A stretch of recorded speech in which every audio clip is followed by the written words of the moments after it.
If you've watched my videos for a while, you will have noticed that my appearance has changed significantly since I began this channel. In the last year and 2 or 3 months, I've changed many things about my face and my body that I believe have enhanced my overall appearance. And these are all things that any man who wishes to become more handsome could do. I'm not a huge fan of this term looks maxing that you see all over the internet, but I suppose it's a pretty good way of describing this process. And in today's video, I'm going to tell you 5 different things that I have done to dramatically improve my appearance. And I'm going to tell you in the order of the most important and most impactful changes first. Hello, my name is James, and I'm on a mission to create a generation of gentlemen. You take a look at this photo here, and you will see that I have huge hamster cheeks and a real lack of jawline definition. At the time, I weighed 220 pounds. I'm 6'2" for reference. And I was at the peak of my bulking phase. I've previously discussed how I went on a journey from being super skinny, weighing 145 pounds, getting into going to the gym, eating properly, and I took it to a bit of an extreme, I think it's fair to say. And personally, I seem to gain weight mostly on my face and on my legs. As you can see from these videos, I don't really have much of a stomach, I don't seem to be carrying fat around my midsection, but it's really my face that blew up like a hamster. When people talk about getting lean and why it's great to look lean, they're typically talking about your bicep vein, your abs, your muscle definition. Those things are all great, but I think the best impact of getting lean is the way it chisels your face. Because you could have the best bone structure in the world, incredible cheekbones, incredible jawline, but if your face is covered in layers of fat, nobody can see that. And that was definitely the case for me. The way that I leaned out from 220 to 180 pounds, it's really by calorie counting. I believe in the science of calories and I've seen it work for me whether I want to gain weight or decrease my weight. And personally, I find it very easy to use my willpower and discipline to consume the exact number of calories to meet my goals. Now, I don't count calories every single day, entering things into MyFitnessPal. I think that's way too much work. What I do is instead I create a meal plan for a week or 2 weeks. I cook all the food in a batch, and then that way I can eat the same thing every day for a while, knowing that it meets my exact calorie needs. Right now, I'm between 13 and 14% body fat. I would like to get that down to 10 to 11% over the winter. I know most men go on a bulk over the winter, but for me, that's not really my objective. And there's a couple of reasons why. Firstly, I'm actually fairly happy with my overall size. I feel like 180 pounds on a 6'2" frame is a good proportion. I'm not looking to become significantly bigger. And secondly, I'm on camera all the time. This is what I do for a living, and I want to look good for you guys and I want to present myself well. So getting fat over a winter bulk doesn't align with that. And for me, I've proven to myself that I can bulk. I've proven to myself that I can get fairly big.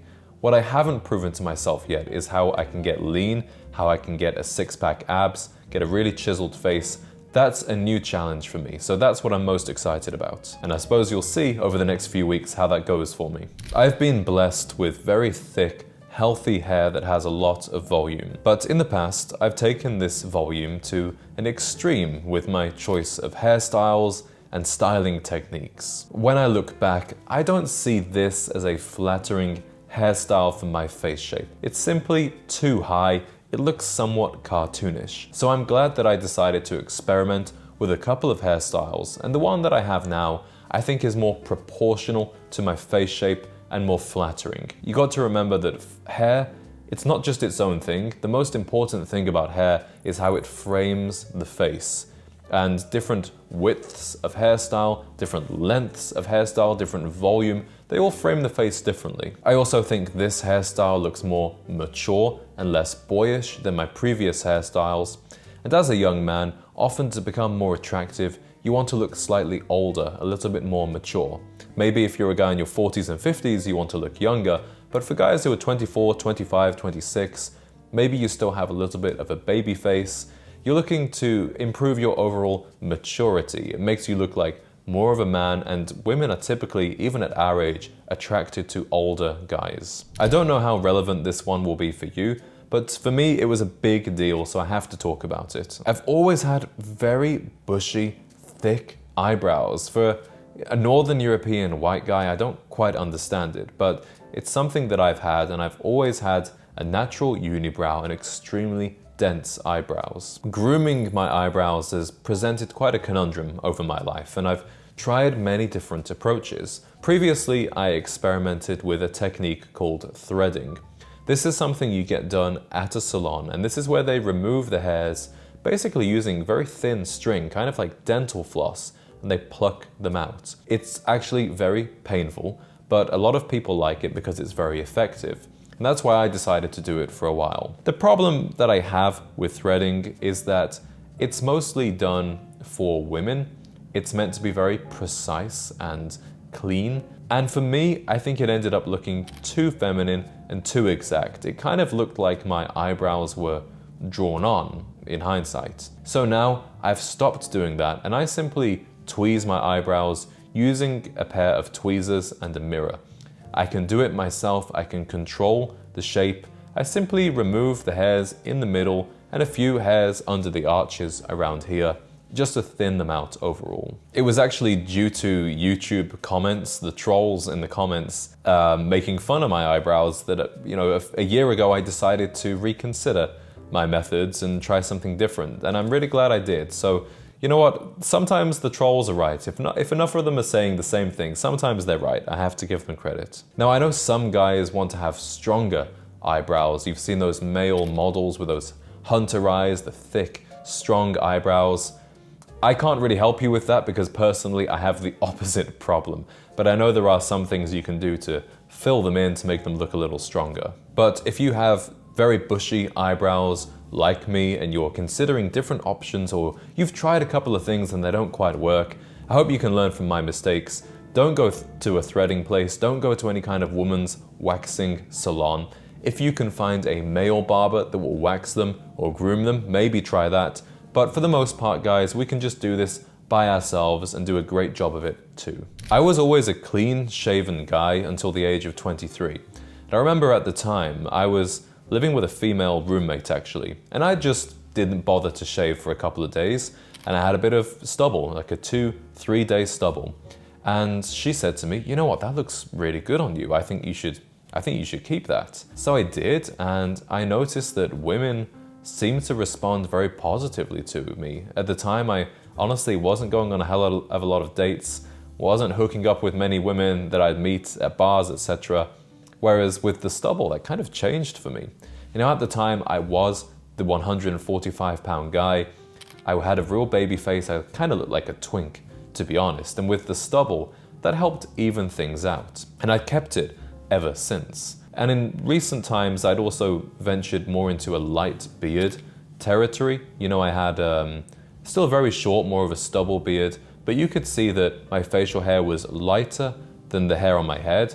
And my mustache also came through much stronger than the rest of the facial hair. And overall, I think it just ended up looking quite scruffy and disheveled. And as somebody who likes to cultivate the image of a gentleman, I don't think it fit in with that idea anymore. The truth is, I just felt insecure about having a baby face, and that's why I didn't want to go clean shaven again. What I should have realized is that in the time between me being 23 and 26, my face had actually changed significantly, especially with going to the gym and gaining some muscle. That does change your facial structure. And now I'd leaned out a little bit, I didn't have those big hamster cheeks anymore. So when I shaved my face clean again for the first time in 2.5 years, I was really surprised to see how I looked underneath. Being clean shaven really allows your cheekbones and your jawline to come through. That's why so many male models are clean shaven. It's so you can see their bone structure. And even though I was insecure about having a baby face, I've actually had many people tell me that I look older being clean shaven. I've also not noticed any difference really in my levels of attraction from women. It seems like the stubble and the clean shaven get equal results. But I prefer it. I prefer the feeling of it. I enjoy the ritual of daily shaving. Video coming soon about that, by the way, guys. And I've noticed that many of you in the comments also prefer it, and you agree that it looks more gentlemanly. So the lesson to learn from here is not that you must clean shave, it's that you should regularly experiment with different types of facial hair to see what works for you. I thought for years that I looked better with stubble until I finally decided to shave it, and I realized that I'd been wrong. You might be a guy who's been clean shaven all his life, but you don't even realize what an amazing beard you can grow and how much more handsome that will make you. So remember to experiment, try things out, don't be afraid to switch up your facial hair. Experimenting is always a part of improving your appearance. So those were the 4 most important things I have done to improve and enhance my handsomeness. But there is a lot more. I haven't spoken about my teeth, my oral hygiene, my skincare, or any of the other grooming products and hair products that I use. But I go much more in depth about all of these things and the rest of the topics that I've spoken about today in a video course that I have made for you guys, all about my transformation. And you can access this video course using a free 7-day trial of the Gentleman's Lounge. This is an online community I've made, but it's much more than just community and courses. It's really your private network of gentlemen around the world. You may already be a part of the free community, Gentleman's Lobby, while the Gentleman's Lounge is a much more exclusive experience, and it's where I spend a lot of my personal time chatting with the members on video calls, in DMs, and on the forums. Whereas the free community has over 16,000 members, the paid one has just 130. But you can step inside using the 7-day free trial, enjoy the video course and the other courses that I have exclusively for this community. And if you like it, then please do stay around. But if not, you haven't lost out on anything. So the link is down there to check out the Gentleman's Lounge, enjoy the video course, say hello to the community, and I look forward to seeing you in there very soon.